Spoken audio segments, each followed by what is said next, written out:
Deep in Spokane, Washington, suburbia, there lies an oasis of green. In the backyard of a Central Valley School District teacher is a link between students, the community, and the earth. Krista Larson, the educator in question, calls it dirt therapy.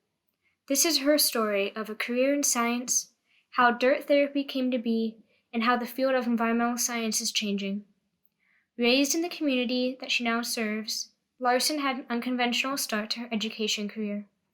Her original degree was in criminal justice, with the plan to enter into law enforcement. But after working with kids in lockup at Spokane County Juvenile Detention Center, she realized she wanted to make a difference in their lives before they entered the system.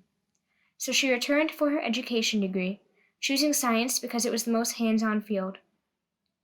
Her thinking, the most at-risk kids find success with hands-on activities, and she had always loved science. Her new degree led her to Central Valley High School, where she became a teacher in earth and physical science and, eventually, took over the AP Environmental Science program, also known as APES. At the time, the accelerator ran only every other year, with only 12 or so students. While she was teaching, she started traveling, bringing kids to Brazil and Costa Rica. She started seeing climate's impact firsthand, seeing environmental issues beyond recycling, and gaining credibility to speak on the problems. Over the past 8 years, her experience and work in the science department has led to the rising popularity of the class. As of 2020, the curriculum has expanded to 4 class periods every year. Once she started teaching APES, she knew she had to find a way to reach out to the community through the environment. The Green Team began as a small school-based organization, but Larson soon brought it to the community as well, or rather, her students did. The Green Team Community Garden was begun by a group of APES students who wanted to know how to grow beans and corn. When they started talking about it on social media, the hardware store Lowe's heard about the project. They contacted Larson, wanting to sponsor the garden as a community partner. For an entire summer, they brought employees, tools, and supplies, and taught the students how to plan, measure, and build the garden. 7 years later, the community garden is still going strong. Students, their families, and community members visit the garden every week from May to October and help plan, plant, and harvest. The group has held community yoga nights, barbecues, harvest celebrations, and an annual National Night Out block party. Unfortunately, due to COVID-19, K-12 students weren't allowed to come enjoy the garden. She refers to the garden as dirt therapy because it allows kids to come to a safe spot and find release in manual work and playing in the dirt. She hopes some sense of normal returns this year so more people can experience this connection. Her work was not without difficulties. APES and Green Team are programs that don't bring in money. The Green Team was especially hard to kick off district-wide because it costs money to implement recycling. Each building gets a monthly charge to have a recycling area.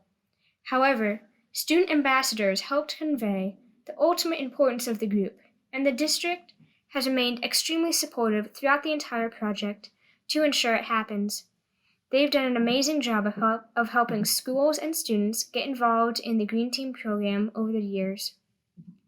Then there is the mental and emotional strain. Larson says she often has students tell her APES was the best, most depressing class they've ever taken. She tries to stay current with domestic and global news, encouraging her students to examine multiple sources before forming an opinion.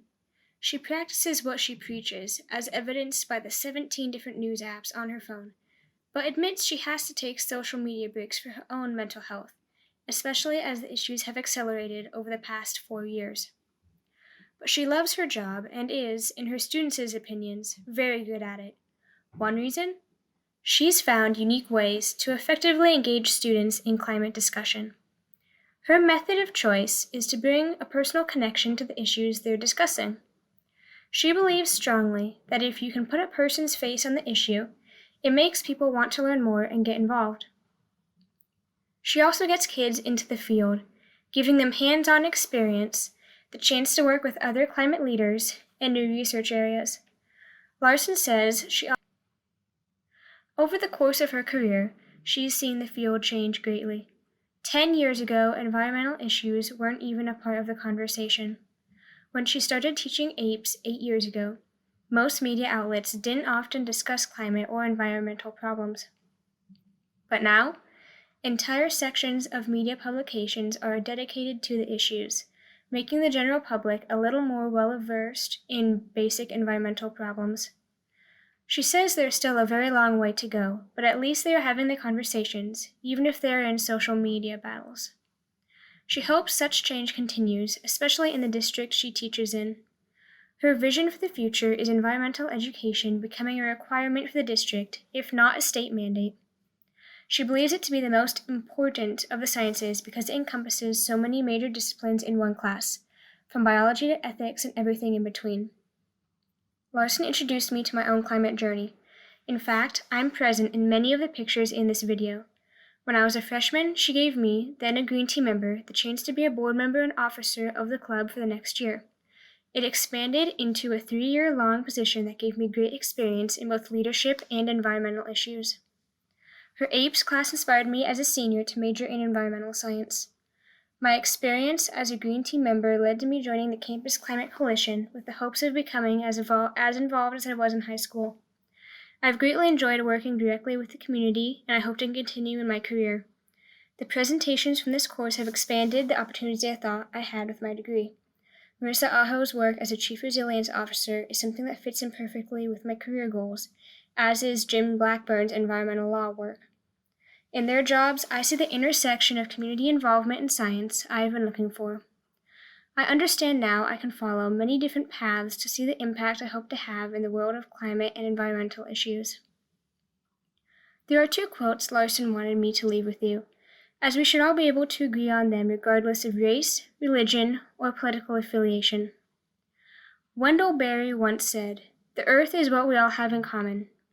And Margaret Mead famously said, "Never doubt that a small group of thoughtful, committed citizens can change the world." Indeed, it is the only thing that ever has.